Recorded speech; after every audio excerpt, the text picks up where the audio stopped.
Assalamualaikum warahmatullahi wabarakatuh.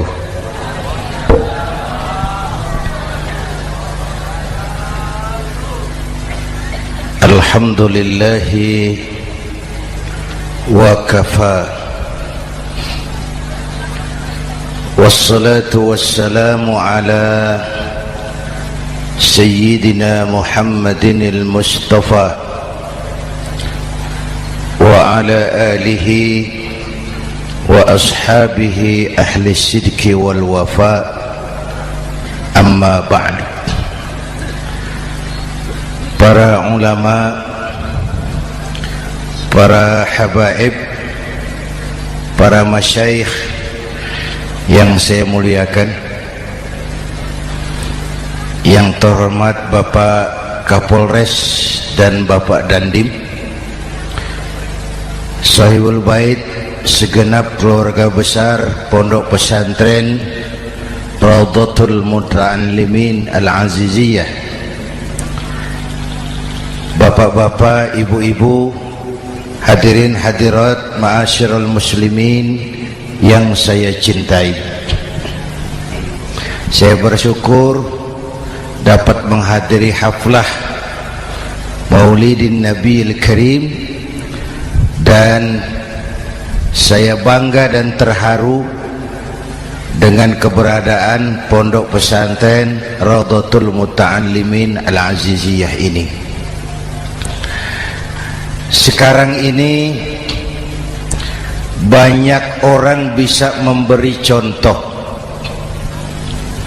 tapi sedikit orang bisa menjadi contoh. Memberi contoh itu mudah,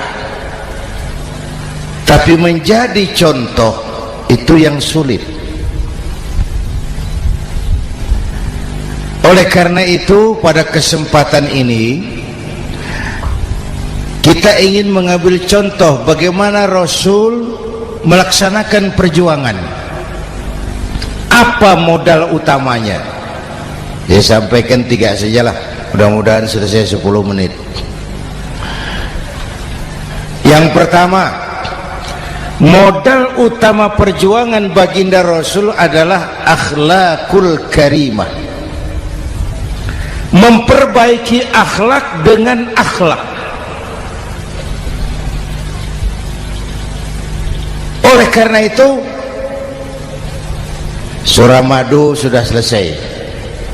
Dari dan ke Madura jadi lebih mudah. Bahkan Madura akan jadi daerah industri. Tetapi yang kita ingin, Madura tetaplah Madura. Akhlak tidak boleh berubah. Zaman boleh berubah, akhlak tidak. Masa boleh berganti, tapi keyakinan tidak boleh mati. Nah, soalnya adalah kepada siapa kita harus berakhlak. Kita itu kan harus berakhlak kepada 2. Kita harus berakhlak pertama kepada Allah. Ini yang terpenting. 13 tahun Rasul berjuang di Mekah hanya memperbaiki akhlak kepada Allah, menanamkan tauhid, meluruskan akidah, membangun keyakinan. 13 tahun di Mekah itu, dengan perhitungan kalau fondasi kuat, bangunan aman. Kalau fondasi melenceng, bangunan bengkok. Kalau fondasi rapuh, bangunan runtuh. Bangunan bagaimana fondasinya? Orang hidup bagaimana imannya? Kekuasaan dan jabatan baru ada manfaatnya kalau dipegang tangan orang beriman. Kalau tidak, yang muncul Fir'aun.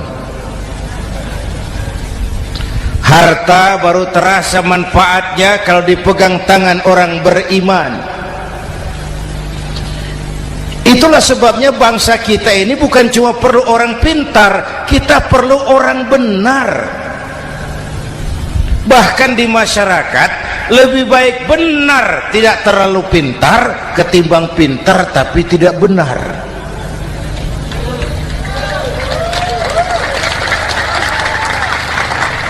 Kalau sudah pintar tidak benar, rusak rakyat itu Pak. Disuruh ngurus beras malah nimbun beras, ya. Disuruh ngurus laut jadi bajak laut. Disuruh ngurus hukum, bikin hukum seperti pisau, tajam ke bawah, tumpul ke atas. Kalau yang kecil salah, hukum cepat-cepat ditegakkan. Yang besar salah, diam pura-pura tidak mengerti. Itu yang melukai rasa keadilan.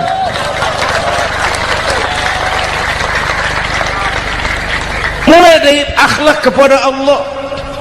Bagaimana cara berakhlak kepada Allah? Caranya dua. Pertama, jangan menyekutukannya dengan sesuatu pun. Yang kedua, jangan menyembah kecuali hanya kepadanya. Itu akhlak kepada Allah.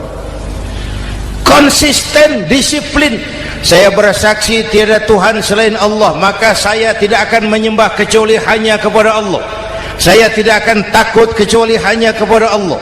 Saya tidak akan minta tolong kecuali hanya kepada Allah. Saya tidak akan melarikan persoalan kecuali hanya kepada Allah. Saya bersaksi Nabi Muhammad utusan Allah, Nabi terakhir. Tidak ada Nabi sesudah Nabi Muhammad. Harga mati, titik. Disiplin. Ada yang mengaku jadi Nabi, wajib tidak percaya. Disiplin.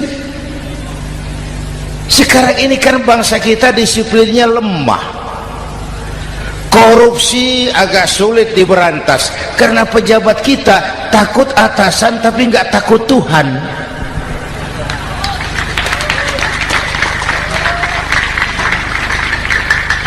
Itu sama dengan anak muda naik sepeda motor ngebut, lampu merah jalan terus, di stop sama polisi.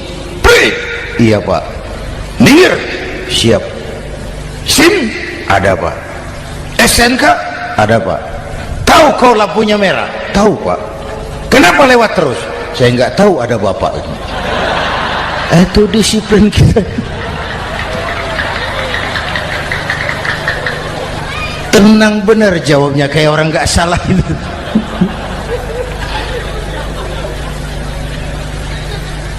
Iman. Apalagi belakangan ini saya sering bilang gini Pak, ini humor tapi agak tasawuf. Orang yang paling tenang hidupnya itu tukang parkir. Coba lihat tukang parkir, walaupun mobil banyak, mereknya bagus-bagus, tidak pernah sombong. Tenang. Nanti mobil pergi satu demi satu, habis sama sekali, dia tidak sedih. Tenang. Mobil banyak tidak sombong, mobil habis tidak sedih. Apa rahasianya? Ternyata, nih tasawufnya di sini. Tukang parkir tidak merasa memiliki, tapi merasa dititipi. Itu. Siapa saja yang merasa memiliki, bersiaplah kehilangan, dan itu menyakitkan. Tapi kalau merasa dititipi, jabatan, harta, anak, istri, semua titipan, hiduplah seperti tukang parkir. Pertama, titipan tidak boleh bikin kita sombong. Dititipi kok sombong, tidak pantas ya. Pak Zainuddin titip mobil ya, silakan. Yang punya mobil pergi, saya peteteng. Tidak pantas dititipi kok sombong. Ada orang dititipi jabatan oleh Allah sombong, dititipi sombong. Ada enggak pejabat sombong? Ada, namanya Fir'aun.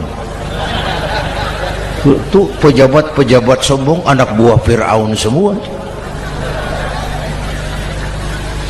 Dititipi harta oleh Allah, jadi orang kaya sombong, sama tetangga tidak mau kenal orang lain, kecil semua, jalan tidak injak tanah. kuntilanak.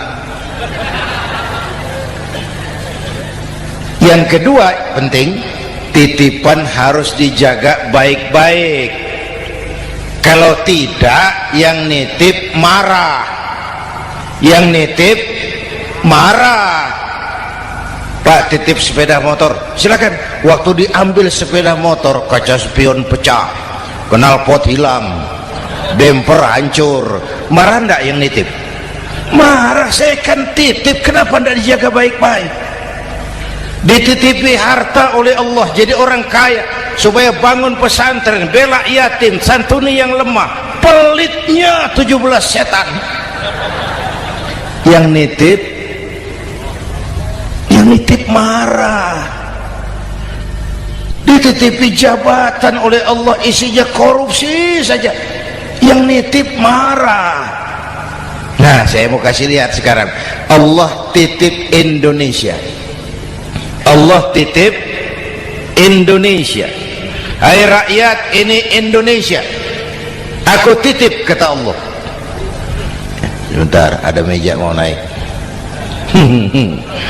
Silakan, Mas. Iklan. Ya, terima kasih. Jangan disangka kalau disediakan air teh pidatonya jadi lama.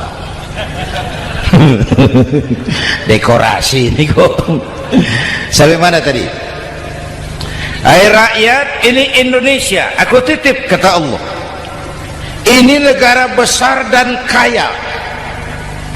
Titipan ini ditebus dengan keringat, air mata, darah, dan nyawa. Ini bedanya. Malaysia memang merdeka tapi diberi Inggris. Singapura merdeka diberi Inggris. Indonesia merdeka, keringat, air mata, darah, dan nyawa. Ini negara aku titip, kata Allah. Ini negara besar dan kaya. Buminya subur. Di atas perut buminya segala tanaman hidup. Di bawah perut buminya ada gas, minyak, batu bara. Lautnya kaya, hutannya kaya. Kekayaan negeri ini harus digunakan bagi sebesar-besar kemakmuran rakyat. Itu amanat konstitusi. Disalahgunakan, dikorupsi, yang nitip marah. Yang nitip marah. Kalau dia marah, dia suruh makhluknya yang lain negur. Siapa? Merapi, Bromo, anak Krakatau. Itu Merapi demo, Pak. Kalau kita rakyat demo, anak buahnya Pak Danres turun. Tapi kalau Merapi demo, siapa yang mau ngatasi? Mbak Marijan. Selesai. Sekarang Mbah Marijan sudah kumpul sama Mbah Surip di alam barzah, dia sudah ketemu dia.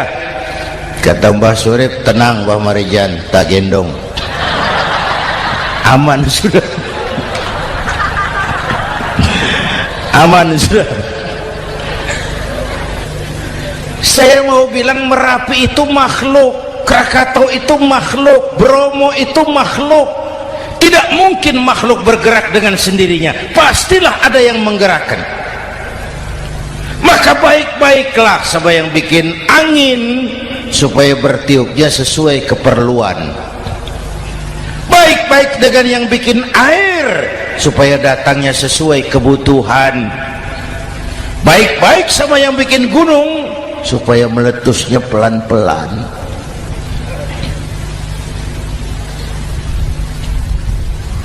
Bapak Ibu hadirin yang saya hormati, menjaga titipan. Jangan menyembah kecuali hanya kepadanya. Jangan menyekutukannya dengan sesuatu pun. Ayo, saya ngobrol kita. Bapak Ibu hadirin yang hadir di sini ini, kita ini semua hamba Allah apa bukan? Hamba Allah. Kata siapa? Kata kita. Kalau kata kita namanya ngaku. Ngaku itu boleh dan murah. Apa diakui? Kita belum tahu. Ya, kan baru kata kita itu. Dan tidak otomatis kalau kita bilang saya ini hambamu ya Allah, lalu Allah jawab iya ya. Tidak, wong itu kan kata kita. Saya hamba Allah, kata saya. Berapa banyak orang perbuatannya, ucapannya berkata saya hamba Allah, perbuatannya menyatakan dia hamba setan, hamba nafsu, hamba dunia, budak jabatan. Tidak sesuai ucapan dengan perbuatan. Jadi hamba Allah tuh nggak mudah, digojlok, diuji. Coba lihat, yang jelas diakui sebagai hamba itu baru satu yang kita peringati ini, baginda Nabi. Allah mengakui kapan? Waktu menceritakan Isra dan Mi'raj. Apa yang dipakai kalimat? Subhanallazi asra bi'abdih.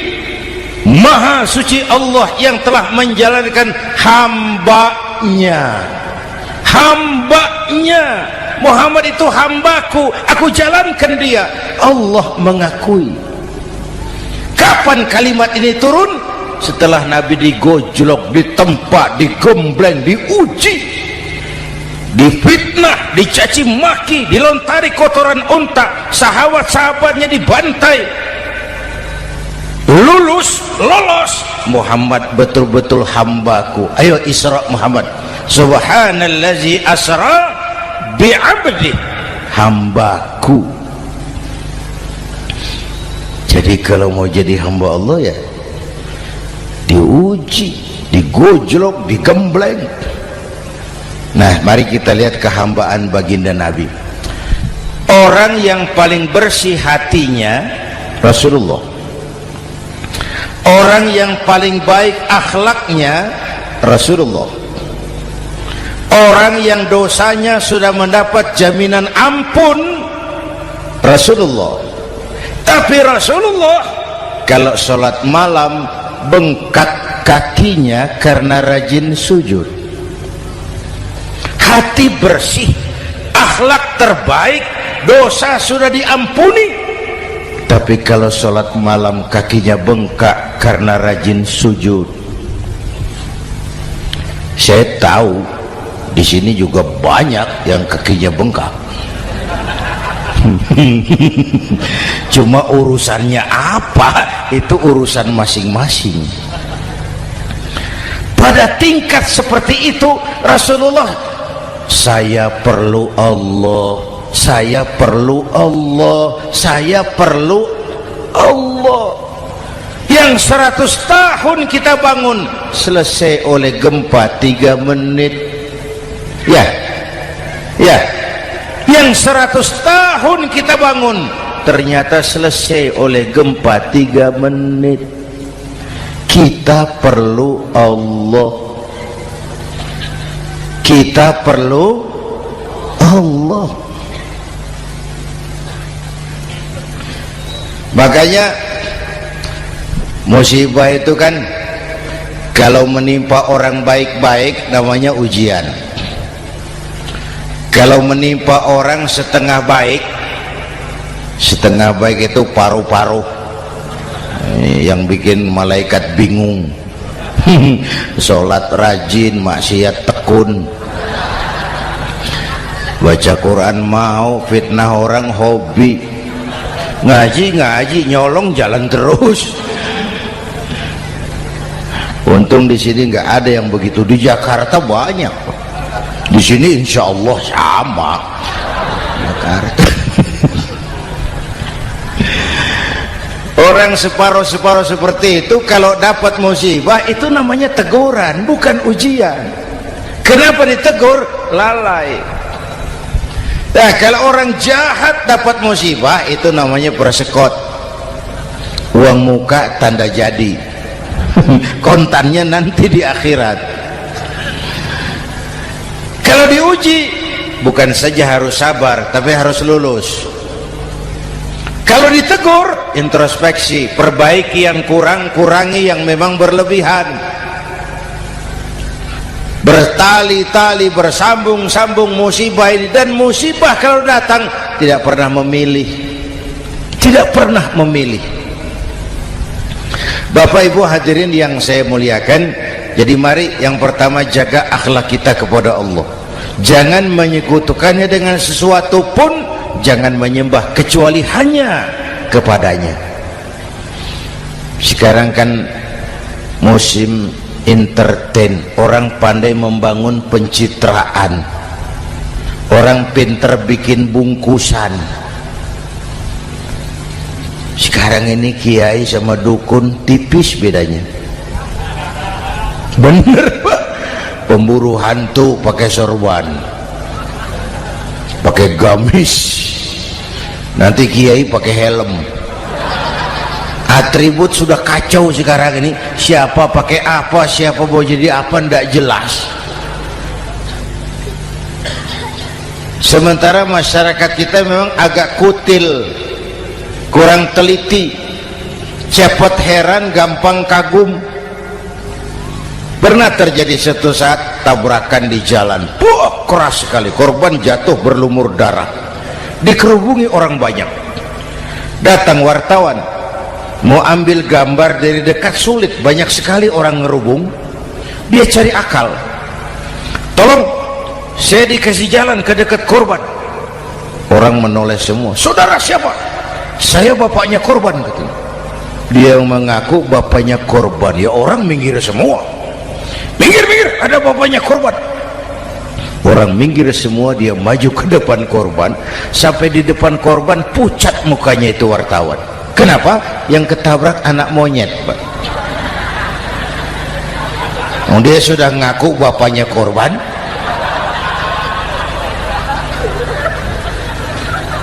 Ini cerita pendek tapi pesannya dalam. Kalau belum kenal benar jangan cepat-cepat ngakui. Ya, rakyat harus cerdas sekarang ini. Emas pasti kuning, benar itu? Apa semua yang kuning pasti emas? udah cerdas lah itu, udah cerdas lah itu. Hati-hati, ini zaman pencitraan. Orang pandai bikin bungkusan. Oleh karena itu kita juga harus punya filter supaya tidak hanyut oleh kedangkalan-kedangkalan pencitraan itu. Satu itu akhlak kepada Allah. Yang kedua, kepada siapa kita berakhlak? Kepada sesama manusia. Kepada sesama manusia itu siapa? Pertama, sesama muslim. Malam ini saya hadir di sini, saya tidak merasa tamu. Saya hanya keluarga di tengah keluarganya. Bahwa saya lahir di Jakarta itu sih kebetulan. Saya enggak pesan. Yang kita tidak pesan jangan diributkan. Kita enggak pesan. Warna kulit seperti ini kita enggak pesan. Dari suku apa lahir kita enggak pesan. Potongan seperti ini kita enggak pesan. Islam membebaskan manusia dari ras diskriminasi. Pada waktu yang bersamaan Islam mengangkat harkat, derajat, martabat kaum wanita. Ini kasihan dari tadi nggak diajak ngomong nih. Pada waktu yang bersamaan Islam mengangkat harkat, derajat, martabat kaum wanita. Ibu-ibu mestinya lebih terima kasih sama Rasulullah. Sebelum Rasulullah datang, nasib perempuan menyedihkan, dilecehkan, harganya murah. Sebelum Rasulullah datang, murah. Sebelum Rasulullah datang, murah. Coba lihat wanita sebelum Islam, sedih, dilahirkan hanya untuk melahirkan, alat pemuas nafsu. Kalaupun berperan, peranannya cuma segitiga, dapur sumur kasur, kasur sumur dapur, putar-putar di situ saja. Nggak usah di Arab, dunia, di Jawa. Raja-raja Jawa sebelum kenal Islam seenaknya ngumpuli perempuan kan, selirnya yang 30, 50. Sultan-sultan di Turki piara harem ratusan orang perempuan. Kaisar terakhir dinasti Ming Cina bangun istana 1000 kamar, istrinya 1000. Innalillahi wa inna. Itu saya coba pikir, raja kalau istrinya 1000, kapan pakai kolor itu raja?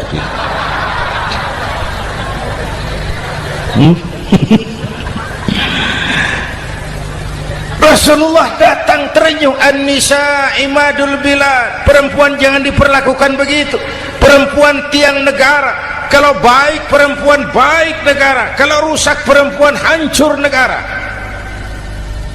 Waktu ditanya, ya Rasul, siapa yang paling harus saya taati di dunia? Ibumu. Setelah itu siapa lagi? Ibumu. Setelah itu siapa lagi? Ibumu. Setelah itu siapa lagi? Bapakmu. Menghargai perempuan, ibumu, ibumu, ibumu, bapakmu. Ibu 3 kali disebut, bapak, bapak 1 kali, ibu 3 kali, bapak 1 kali, ibu 3, bapak 1, 1 bapak. Gimana sih ngitungnya jadi kerok begini? Salah ngitungnya, salah.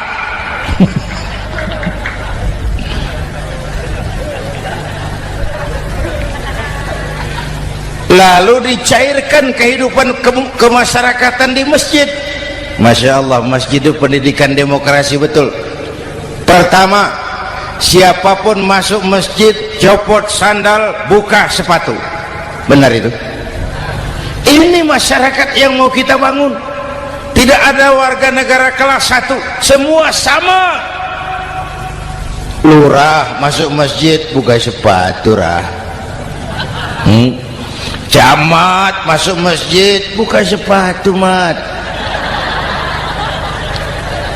Gubernur masuk masjid buka sepatu, Nur. Nikmatnya masyarakat masjid, nikmatnya masyarakat masjid. Coba binatang saja harganya tidak sama toh.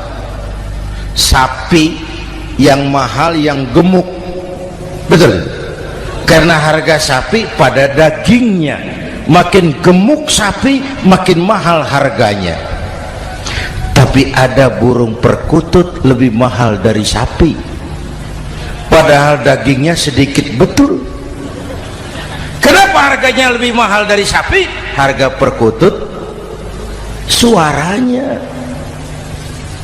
Di mana harga manusia yang paling gemuk? Silahkan bersaing dengan sapi. Maaf, maaf, maaf, maaf. Inna akramakum indallah atqakum. Masyarakat masjid sudah coba sandal, buka sepatu, sudah masuk ke dalam sholat berjamaah. Kalau sudah ke dalam sholat berjamaah, tidak pernah kita usil dari mana orang datang, yang penting kemana dia menghadap. Itu masyarakat masjid. Dari mana kamu? Dari kidul, Pak, madhab ngulon. Kamu dari mana? Dari lor, Pak, madhab ngulon. Kamu dari mana? Dari kulon, madhab ngulon juga. Ini kan konsep bineka tunggal ika. Dari manapun orang datang, apapun warna kulitnya, dari suku apapun ia dilahirkan, kalau akidahnya sama, itu saudara kita. Lalu sholat berjamaah. Apa itu? Hidup bermasyarakat, berbangsa dan bernegara. Harus ada imam, harus ada makmum. Kenapa? Ini saya harus agak hati-hati ya, pakai sarung angin ini. Apa tadi ngomong apa saya? Sholat berjamaah, bermasyarakat, berbangsa dan bernegara. Ada imam, ada makmum. Siapa makmum? Kita ini rakyat. Siapa imam? Para pemimpin negara. Apa bedanya? Imam harus dipilih, makmum nggak usah. Coba baca kitab fikih yang setebal apapun, nggak ada bab pemilihan makmum. Nggak usah, makmum nggak usah dipilih. Orang buta boleh jadi makmum, orang bisu boleh jadi makmum, tukang mabuk boleh jadi makmum, tapi tidak tiap orang boleh jadi imam. Imam harus dipilih. Siapa yang jadi imam? Pertama, a'lamuhum, orang yang paling alim di kampungmu angkat jadi imam. Yang paling alim, bukan yang paling tua. Yang paling alim, tahu urusan, punya konsep, punya visi dan misi, mengerti negara ini mesti dibawa kemana, jalan keluarnya apa, angkat jadi imam. Pak, ada dua orang Pak, alimnya sama, yang mana yang dipilih? Kalau ada dua orang alimnya sama, kata Nabi, afsahuhum, yang lebih fasih lidahnya. Apa artinya fasih? Nyambung sama rakyat, tahu apa yang dimaui rakyat, nyambung. Tidak sah orang fasih bermakmum kepada imam cedal.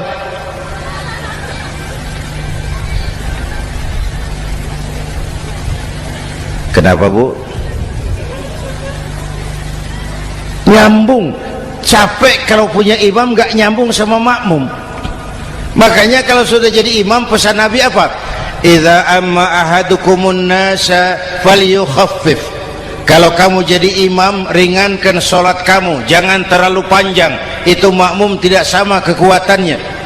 Ada yang tua renta, diri saja sudah gemetar. Ada makmum yang punya darah tinggi, kalau sujud lama kepalanya sakit. Ada makmum yang sudah janji habis sholat mau terima uang.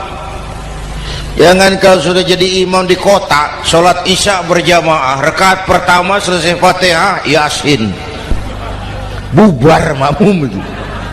Jadi imam jangan terlalu lama, kayak Husni Mubarak tuh kelamaan jadi imam 30 tahun, rakyat capek.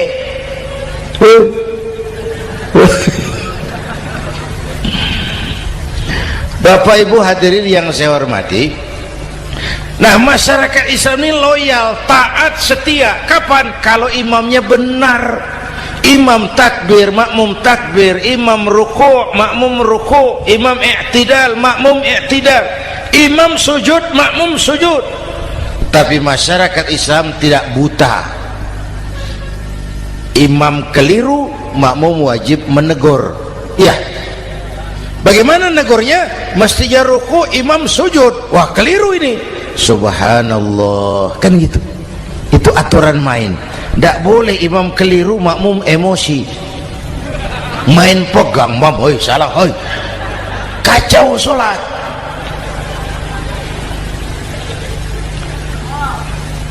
Imam buang angin, apa makmum lalu berkata, demi kesetiaan saya kepada imam, imam buang angin, saya lebih keras lagi. Goblok.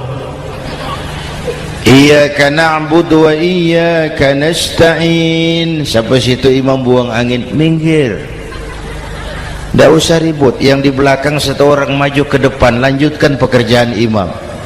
Yang penting imam tahu diri, buang angin, minggir. Ini negara rusak karena imam sudah buang angin. Tenang aja, kayak orang nggak salah gitu loh.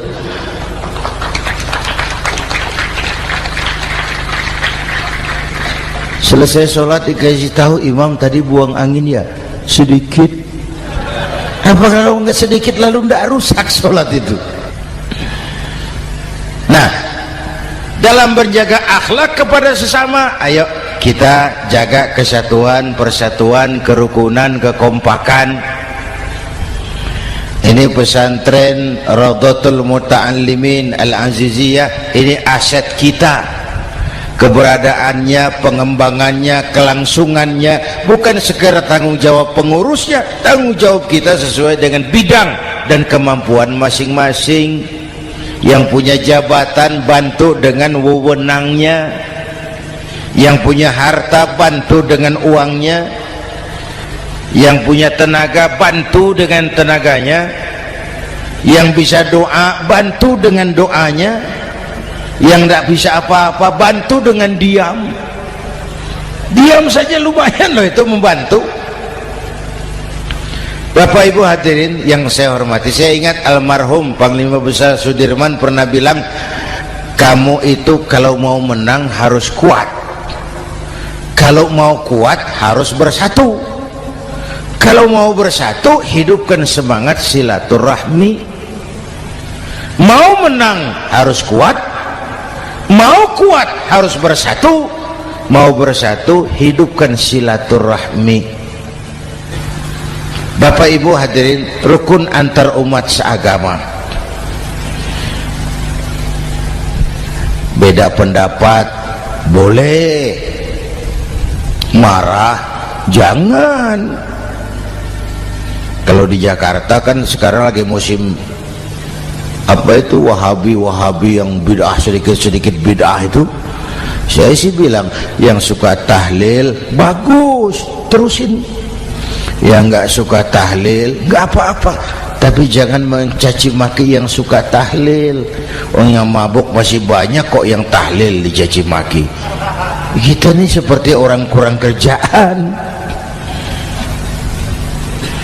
Waktu guru saya Hadratul Mukarram Ki Haji Dr. Idham Khalid wafat, saya ajak orang baca Fatihah. Selesai, saya lagi duduk di belakang, seorang pengusaha nemui saya, Kiai, kenapa? Saya coba ingin kepastian. Apa? Orang yang sudah mati dibacakan Fatihah itu apa pahalanya sampai? Saya bilang gini, Mas, kamu kalau nggak percaya mati aja dulu. Saya bacain Fatihah, tunggu di sono. Kalau nggak nyampe balik lagi nggak apa-apa.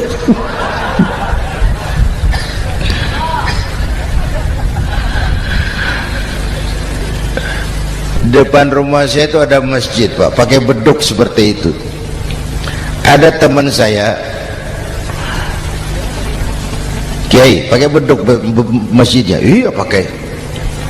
Kan Rasulullah enggak pakai. Enggak, memang bid'ah tuh. Oh, siapa bilang? Beduk itu bukan agama, itu budaya, tanda masuk waktu. Bukan manggil orang sholat. Manggil orang sholat pakai azan, tanda masuk waktu. Itu hebatnya Wali Songo, pakai beduk. Kalau nggak mau pakai beduk boleh teriak-teriak juga boleh, Pak Greb boleh. Tapi Wali Songo kan bijaksana, pakai beduk saja, sekali pukul satu desa dengar. Itu bijaksananya dakwah Wali Songo. Kalau beduk dianggap bid'ah, miskin kita. Itu budaya. Seperti sepeda motor, itu budaya. Kalau nggak mau pakai beduk boleh teriak-teriak juga boleh, Pak Greb boleh. Tapi Wali Songo kan bijaksana, pakai beduk saja, sekali pukul satu desa dengar. Itu bijaksananya dakwah Wali Songo. Kalau beduk dianggap bid'ah, miskin kita. Itu budaya. Seperti sepeda motor, itu budaya. Kalau beduk dianggap bid'ah, sepeda motor bid'ah tuh Rasulullah nggak pakai, jual, beliin unta.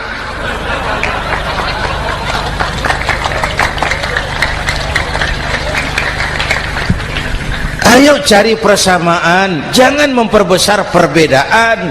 Hormati pendapat orang kalau pendapat kita juga ingin dihormati. Kasus Ahmadiyah meledak lagi di Cikesik, Banten. Lalu pendekar-pendekar HAM menganggap itu tirani, mengganggu kebebasan beragama. Dia lupa bahwa Ahmadiyah masalahnya bukan kebebasan beragama, tapi penodaan terhadap agama. Kalau kebebasan beragama sih umat Islam welcome. Orang mau Hindu, mau Buddha, mau Kristen bebas memilih agamanya masing-masing. Tapi ini kan Ahmadiyah lain, ngakunya Islam tapi ada nabi lagi sesudah Nabi Muhammad, namanya Mirza Ghulam Ahmad, asal dari India. Saudara hadirin yang saya hormati, ini yang prinsip penodaan terhadap agama. Kalau nggak ngaku Islam nggak masalah. Supaya mau aman caranya cuma dua, Ahmadiyah jadi agama sendiri, karena Malaysia sudah melarang, Brunei sudah, Rabithah Alam Islami menyatakan aliran sesat, Saudi Arabia melarang pengikut Ahmadiyah pergi bikin haji, dia dianggap non muslim. Cuma memang pemerintah kita nggak tegas. Kalau dari dulu dinyatakan dilarang, nggak akan ada lagi kasus-kasus seperti itu.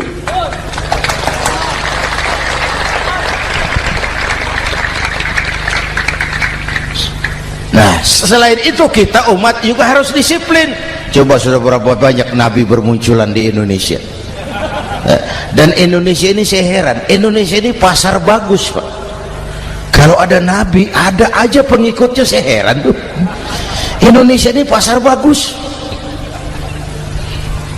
Ada Ahmad Musaddiq Al-Qiyadah, jadi nabi. Konsultan bulu tangkis jadi nabi. Dapat wahyunya di Bogor, ditangkap polisi 4 tahun. Muncul lagi di Bandung, namanya Sayuti, tukang cukur, ngaku dapat wahyu jadi nabi, ditangkap polisi lagi 2 tahun. Di Malang Ustadz Roy, ya sebenarnya petinju, dia masuk Islam, mu'alaf, belajar Islam tidak pakai guru, diutak-atik ayat Quran. Sholat kita harus mengerti artinya, maka sholat boleh pakai bahasa masing-masing. Ramai masjid. 2 tahun penjara. Di Jakarta muncul lagi Lia Edan, ngaku Jibril, ditangkap juga oleh polisi. Kita salut sama polisi kita lah, bukan cuma teroris, Jibril ditangkap Pak Kapolres. Saya bilang sama teman-teman polisi, untung dia ngaku Jibril, Pak. Coba kalau dia ngaku Israel, lebih gawat itu.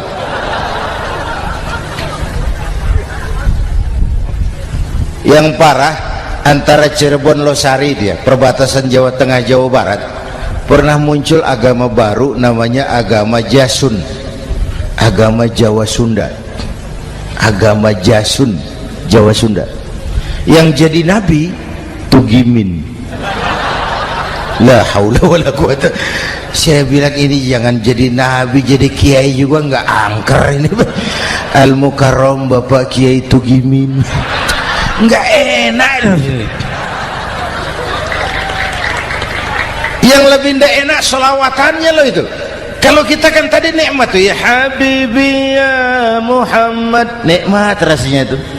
Coba ganti sama yang tadi, wah enggak, ya Habibi ya Tugimin, enggak enak itu, Pak. Jadi umat Islam itu sangat menghormati orang lain agama. Soal agama orang lain, lakum dinukum, awas hati-hati kalimatnya. Kita menghormati orang lain agama. Soal agama orang lain, lakum dinukum. Kita memang yakin cuma Islam agama yang benar, tapi bukan berarti kita boleh menghina agama orang lain. Kenapa? Kalau agama kita yang dihina, kita kan sakit hati. Orang lain sama dong. Itu sebabnya Allah berpesan, jangan kau caci maki Tuhan mereka, karena mereka akan balas mencaci maki Tuhanmu. Dan itu artinya mencaci maki aku, kata Allah. Jelas ini? Jelas?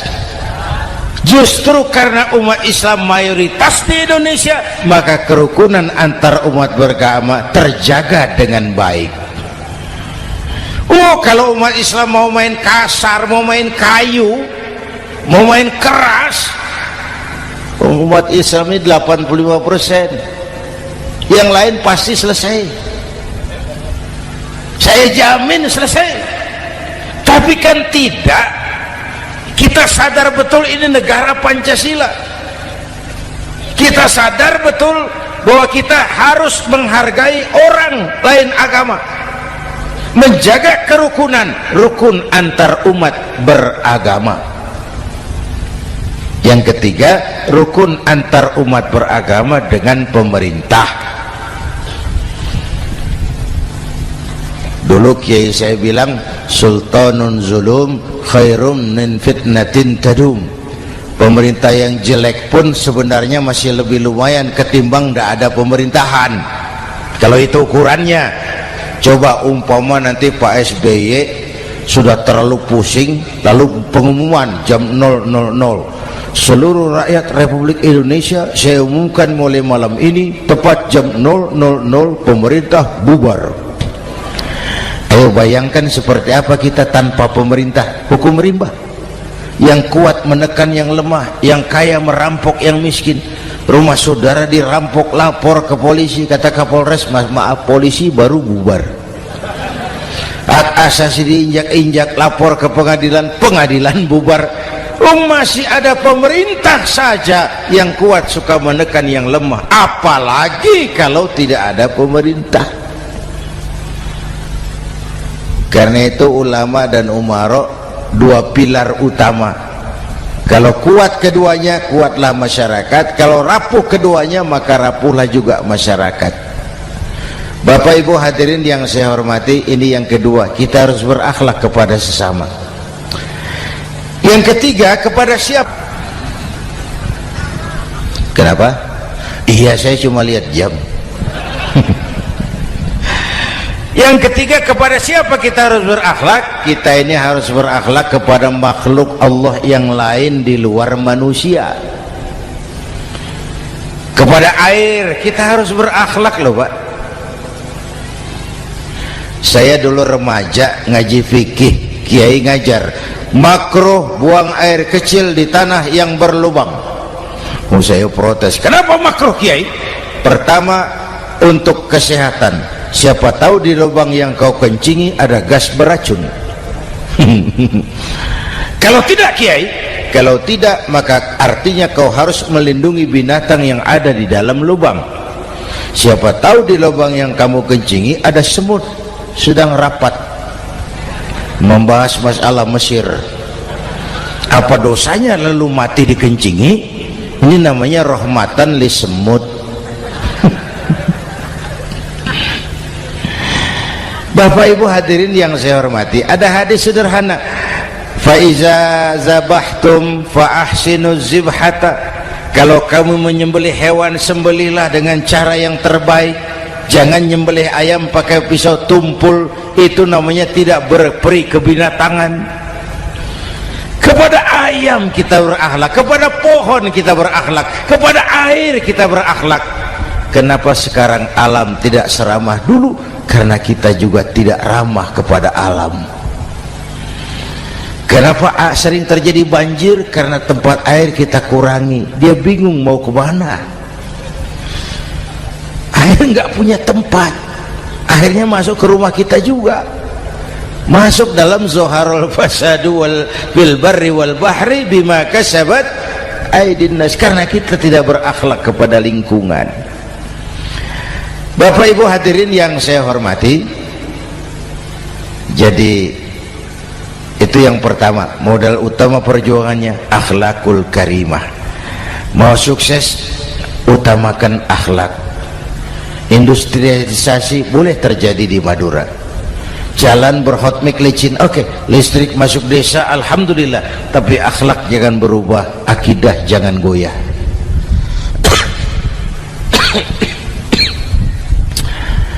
Teknologi tidak bahaya, yang bahaya orang yang menggunakannya.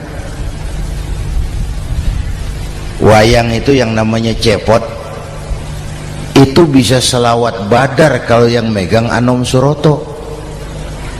Cepot bisa selawat badar kalau yang megang Anom Suroto. Wayang bagaimana dalangnya, teknologi bagaimana orang yang menggunakannya. Satu. Yang kedua, yang kita contoh dari baginda Rasul, beliau itu sejak kecil tidak dimanjakan, Pak.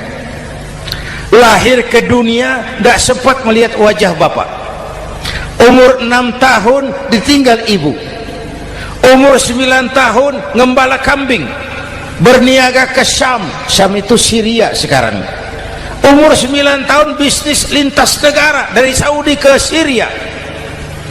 Remaja tidak dimanjakan, kerja keras, peras keringat, banting tulang, tidak ada pekerjaan halal yang hina. Lahir pribadi yang tegar, mental yang tahan banting, manusia yang tidak cengeng karena sejak kecil ditempa oleh kesulitan. Jadi gini, orang itu kalau biasa susah, ketemu susah, tidak kaget, Pak. Mentalnya kuat. Saya santri biasa makan kangkung, datang ke rumah teman dikasih kangkung, loh makanan saya ini, dikasih daging ayam, nambah. Orang tuh kalau biasa susah enak. Saya santri biasa tidur di masjid, disuruh nginep di hotel, pules, Pak. Tapi yang biasa tidur di hotel suruh nginep di masjid, encok. Hidup ini perjuangan. Mau sukses harus berani susah. Jangan seperti dulu nih cerita santri. Ada santri beternak lebah, ambil madunya itu. Satu hari dia mau periksa sarang lebah, naik ke pohon pakai tangga, pakai sarung biasanya santri. Dia lupa tidak pakai celana dalam, naik pohon periksa, entah bagaimana terpegang sarang lebah itu, berhamburan lebahnya keluar, salah satu masuk ke sarungnya, tergigitlah Al-Mukarramnya itu. Dia menjerit, aduh, jatuh berguling ke bawah. Sudah lama jatuh, dia buka sarungnya, dia lihat bengkak. Karena bengkak kan jadi besar, senang juga dia. Dia berdoa, ya Allah, hilangkan sakitnya, biarlah bengkaknya.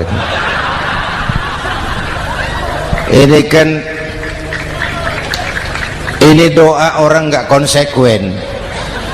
Bengkak dan sakit itu paket. Mau bengkak ya harus berani sakit. Masa sakitnya bengkaknya mau, sakitnya nggak mau. Itu satu tuh. Yang kedua, kita ini sering kalau punya cita-cita sering seperti rapat tikus. Satu hari sekelompok tikus rapat paripurna tikus untuk mengantisipasi bahaya kucing.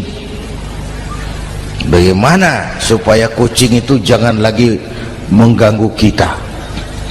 Akhirnya ada yang mengusulkan begini, bagaimana kalau di leher kucing kita gantungkan lonceng, supaya kalau dia datang dari jauh suaranya sudah kedengaran dan kita bisa lari menyelamatkan diri.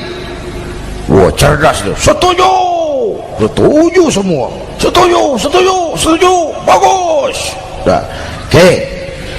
Waktu pembicaraan dilanjutkan, tikus mana yang mau menggantungkan lonceng ke leher kucing? Rapat bubar. Setuju, akur. Iya.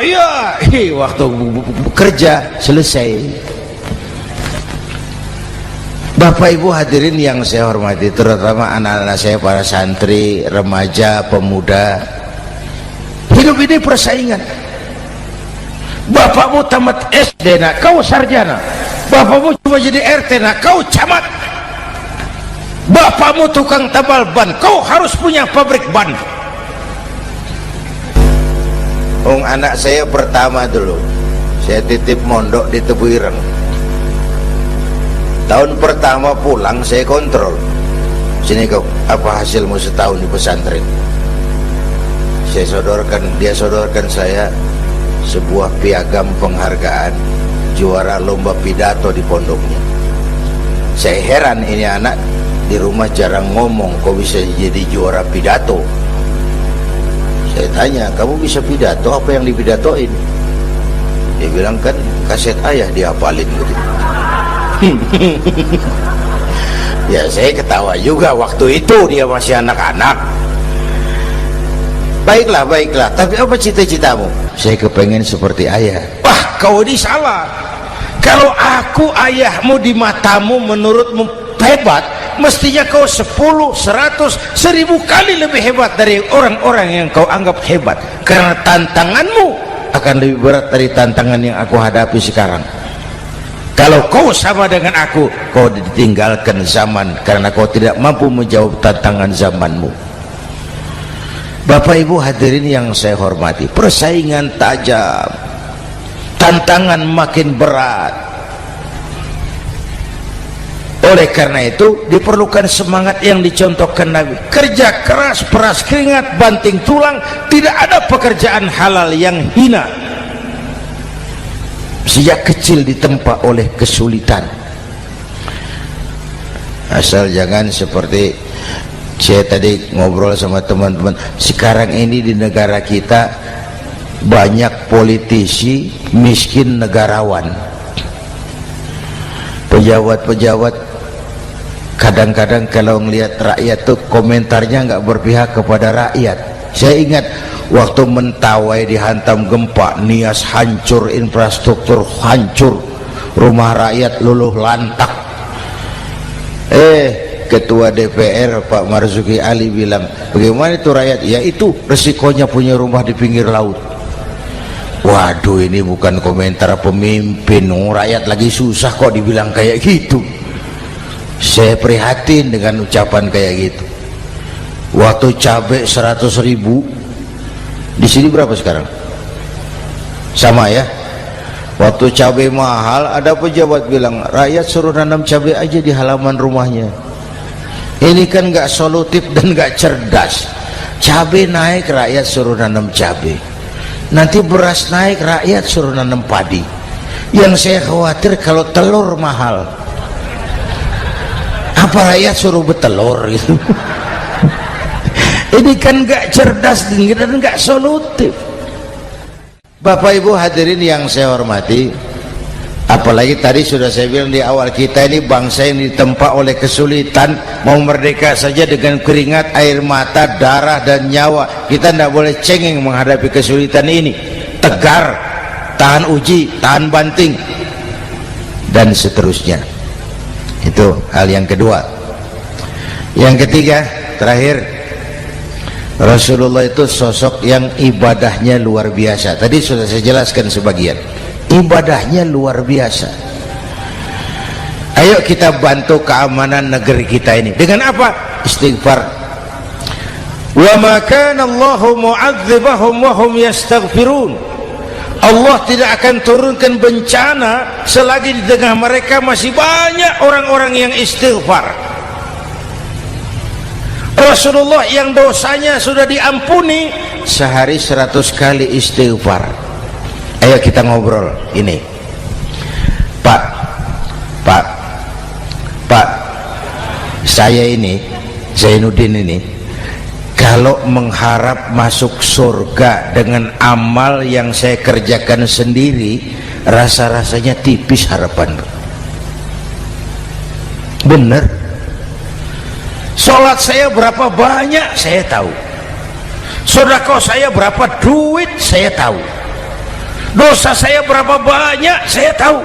Lalu saya baca sejarah, Nabi Adam dosanya 1, makan buah khuldi, dikeluarkan dari surga. Nabi Adam dosanya 1, dikeluarin. Kita dosanya banyak, kepengen masuk. Ini nggak nyambung ini. Nabi Adam Nabi Adam dosanya satu, dikeluarin dari surga. Kita dosanya banyak, kepengen masuk, nggak nyambung. Apa yang bikin saya besar hati? Apa yang bikin saya optimis? Ada dua, Pak. Pertama yang disebut rahmat Allah, yang kedua disebut syafaat Rasulullah. Dua itu, Pak. Oh, kalau kita ini insya Allah nanti sampai ke surga, amin, amin. Kalau kita ini sampai ke surga, Pak, saya jamin itu bukan karena amal kita, itu karena rahmatnya Allah. Ndaklah seberapa banyak sih amalan kita mau menggapai surga. Kalau bukan karena rahmatnya Allah, sulit sampai ke sana. Manusia, dosamu besar, tapi lihat rahmatku lebih besar. Manusia, salahmu banyak, tapi ampunanku lebih banyak. Kau nangis di hadapanku, aku senyum melihatmu. Kau berjalan menujuku, aku berlari menyambutmu. Istighfarnya sehari 100. Lalu ada hadis qudsi, inni la ahammu bi'adzabi ibadi. Kadang-kadang aku pengen turunkan azab, bencana kepada manusia, tapi ketika aku melihat 3 perkara, murkaku surut, bencana aku tarik kembali. Coba perhatikan hadis qudsi ini. Allah mau marah hendak jadi, bencana ditarik, musibah diangkat. Kenapa? Ada yang meredam murka Allah. Allah enggak jadi marah. Siapa? Pertama, suyukhan rukka. Aku lihat orang-orang tua tengah malam sujud sambil berlinang air mata, nangis di hadapan Allah. Itu kita hutang jasa lupa sama orang-orang yang tengah malam sujud nangis di hadapan Allah. Lihat yang begitu Allah tidak jadi marah.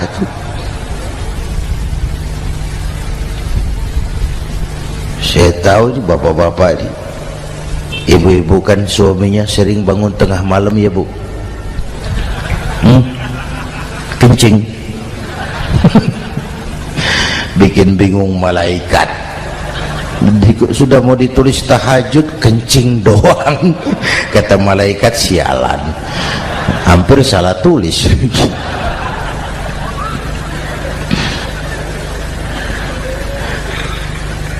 Aku lihat orang tua tengah malam sujud sambil berlinang air mata.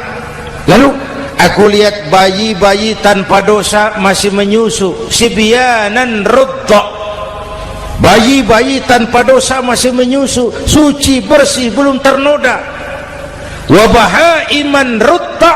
Dan aku lihat binatang ternak melata mencari makan, kambing mudah cari rumput. Alam terjaga keasriannya. Bagaimana bencana nggak mau nambah? Kita mengamalkan hadisnya juga terbalik. Yang diminta itu orang tua tengah malam sujud, bayi tanpa dosa nyusu. Sekarang bayi tanpa dosa dibuang ke tempat sampah gara-gara orang tua tengah malam nyusu. Terbalik namanya. Yang diminta itu orang tua tengah malam sujud, bayi tanpa dosa nyusu. Ini bayi tanpa dosa dibuang ke tempat sampah gara-gara orang tua tengah malam.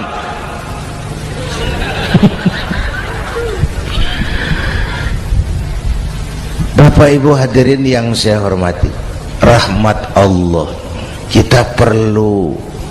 Yang kedua, syafaat Rasulullah. Mari saya cerita syafaat sedikit. Ini sudah jam 00:05 ya. Ini kalau hitungan Indonesia ini sudah ganti hari, Pak. Jadi inilah ceramah terpanjang di dunia. Bayangkan saya pidato dari hari Selasa sampai hari Rabu.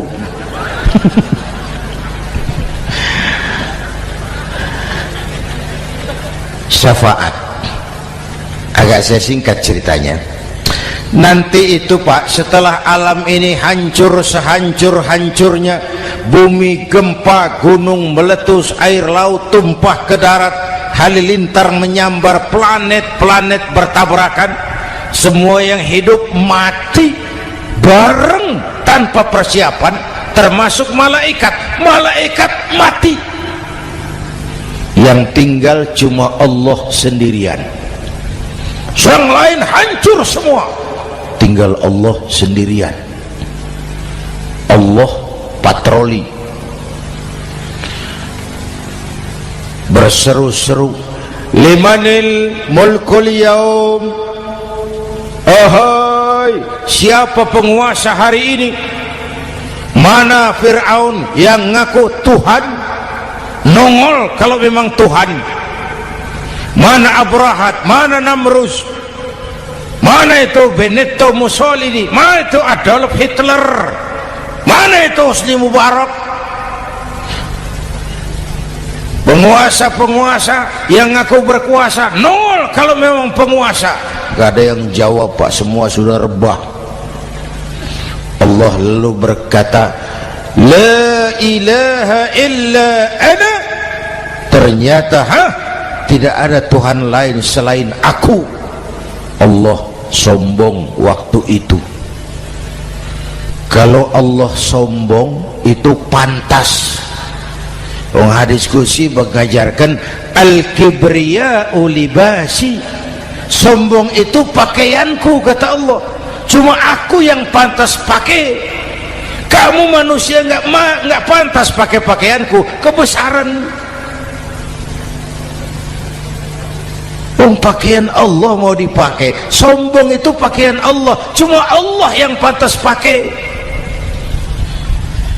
Nanti itu yang pertama dihidupkan bukan kita, malaikat dihidupkan lebih dulu.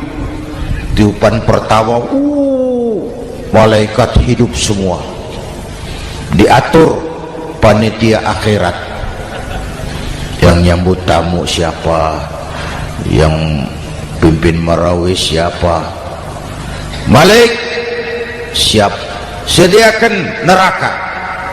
Aku mau bakar itu bajingan tengik yang waktu di dunia nggak mau sujud, jauh dari ulama, tinggal di masyarakat jadi biang kerok, sama yatim kejam.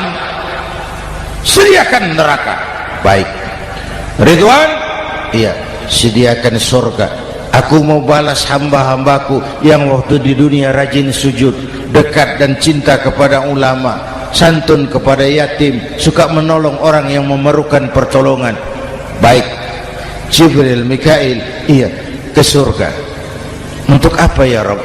Ambil kendaraan bernama Buraq, turun ke alam, cari di mana kubur kekasihku Muhammad, bangunkan dari kuburnya, bawa ke surga. Turun Jibril dan Mikail, cari kubur Nabi. Wong alam sudah hancur-hancuran, jangan cari kuburan, cari bangkalan aja nggak ketemu. Bingung dua-dua. Jibril sebelah mana kubur Nabi? Nggak tahu Mikail. Lalu dua-duanya sujud mohon pertolongan Allah. Dengan izin Allah terbuka kubur Nabi. Allahumma sholli alaihi wa ala alihi. Bangun dari tidur seperti orang bangun dari kubur, seperti orang bangun tidur. Nabi mengusap mata, menoleh ke kanan Jibril, menoleh ke kiri Mikail. Lalu tanya, ayu yaumin hadza ya Jibril? Ini hari apa Jibril? Ini hari apa?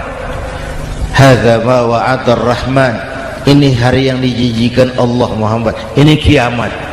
Kiamat Jibril? Kiamat. Jibril, kalau memang ini hari kiamat, aina ummati? Umat saya mana Jibril? Umat saya mana? Allah karim. Belum pernah saya lihat di dunia ada satu pemimpin yang begini besar cintanya kepada umatnya seperti baginda Rasul. Dari dunia sampai akhirat beliau cinta kita. Dari dunia sampai akhirat beliau bela kita. Bangun dari kubur, tahu hari sudah kiamat, yang pertama ditanya, aina ummati? Umat saya mana Jibril? Kita yang ditanya.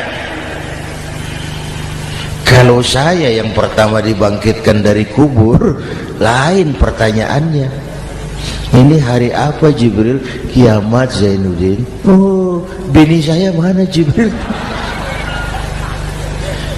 Nabi enggak tanya Khadijah wala Fatimah wala Aisyah, aina ummati? Umat saya mana Jibril? Umatmu? Iya. Kau manusia pertama yang dibangunkan dari kubur. Yang lain masih dikubur. Oh. Lalu kita ke surga Muhammad. Perintah Allah, perintah Allah. Sampai di surga seperti orang tidak betah Nabi itu. Resah, gelisah, mondar-mandir, mukanya murung. Yang punya surga kan negur, Muhammad, labbaik ya Rabb. Tidak enak di surga ya? Enak. Kok kamu seperti orang nggak kerasan gitu loh, resah, gelisah. Kenapa?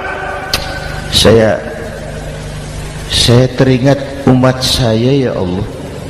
Umat saya bagaimana nasibnya? Iya, saya sudah enak di DPR. Salah. Saya sudah enak di surga. Gaji cukup, kursi empuk, dapat mobil dinas. Nggak. Umat saya yang waktu kampanye kepanasan itu gimana nasibnya?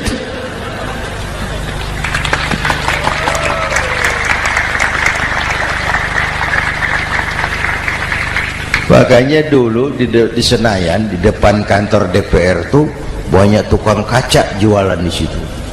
Saya bilang ini tukang kaca pintar dagangnya di situ.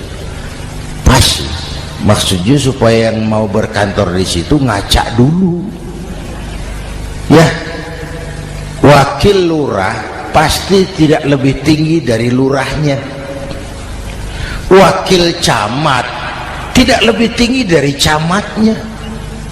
Ini kenapa wakil rakyat kok selalu lebih tinggi dari rakyatnya?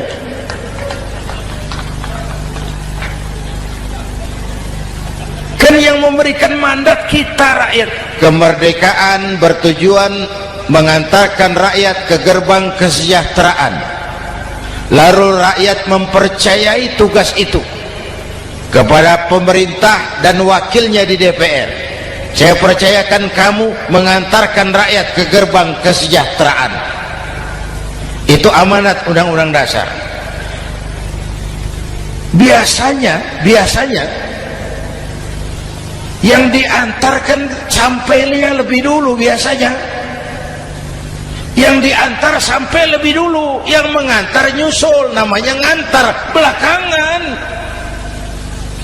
Ini lebih cepat wakil rakyat yang makmur daripada rakyatnya. Yang mau ngantar makmurnya lebih dulu dari yang mau diantar.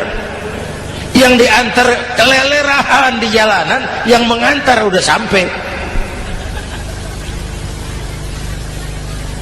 Jadi bagaimana Muhammad? Saya minta izin mau keluar, tengok saya punya umat. Oke, saya potong ceritanya. Saat manusia dibangkitkan dari kuburnya masing-masing, Masya Allah, Masya Allah, saya nggak sanggup bayangkan jumlah manusia yang hidup di muka bumi sekarang kan 6 miliar. Cina berdua, India 2,5 miliar. Cina 1,5 miliar, India 1 miliar rakyatnya. Berdua sudah 2,5 miliar. Itu kalau kencing bareng banjir besar. Bayangkan manusia dari awal sampai akhir berapa puluh miliar kumpul di padang mahsyar. Subhanallah. Sibuk, panik, bingung mau disidang di hadapan Allah. Sebagian kumpul di pojokan berunding, kita mau disidangi. Terus ayolah kita cari bantuan. Kemana? Adnan Buyung. Begini. Kita ini kan anak cucu Nabi Adam. Pantas dong kita minta tolong sama beliau. Yuk, setuju. Berangkat cari Nabi Adam. Ya Adam, anta abal bashar. Adam, tuan datuknya manusia, kami cucu kamu, anak turunan kamu mau disidang, tolong kami Adam, tolong. Kata Nabi Adam, Quraisy mas, rombongan Jawa udah aku naik mumet lagi sama Nabi Nuh saja. Nuh bilang tidak bisa, saya juga punya masalah, pernah minta obat ditenggelamkan. Ibrahim barangkali, semua Nabi hand up, angkat tangan. Dikala itu yauma la yanfa'u malun wala banun, di mana harta tidak ada lagi artinya, anak-anak tak jadi beban, tiap orang sibuk dengan urusannya sendiri-sendiri. Saat itu ada satu pemimpin, Allahumma salli alaihi wa ala alihi, diizinkan Allah. Dikala semua nabi yang lain angkat tangan hand up, beliau malah ummati ana laha, ta'ali ummati, ta'ali ummati, umatku sini, umatku sini. Beliau memanggil-manggil umatnya.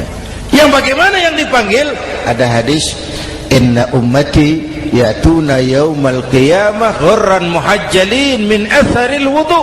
Umatku besok di akhirat datang menghadap Allah dengan muka bersinar-sinar karena sering wudu. Sering wudu kan sering sujud, masa cuma wudu tapi enggak sujud? Itu nanti tidak usah mengaku Rasul yang panggil, sini umatku, tapi kalau muka enggak pernah wudu, enggak pernah sujud, merangkak di depan Nabi, saya umatmu ya Rasul. Kata Nabi, umat saya enggak ada yang kumbal gini. Dikala itu beliau berkenan memberikan syafaat. Syafaat itu saudara-saudara, saya pakai sarung, sobek sedikit, syafaat itu nambeli, itu loh. Salat saya kurang sedikit, sedekah saya campur riak sedikit, puasa saya tidak ikhlas sedikit, ditutup dengan syafaat. Saya mau dagang, perlu modal 20 juta, saya punya uang 15 juta, yang 5 juta syafaat. Jadi harus ada modal. Kalau sholat tidak pernah, sedekah tidak pernah, lalu syafaatnya dari mana? Yang dapat tambelan itu yang punya sarung bolong, punya sarung sobek, ditambal dengan syafaat. Lah kalau tidak ada sarung, apa yang mau ditambal? Ya.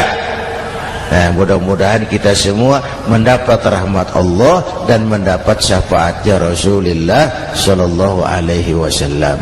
Bapak Ibu hadirin, sudah 7:30 lewat 4 jam. Saya pun kangen, tapi hari sudah larut. Insya Allah lain kesempatan kita jumpa lagi.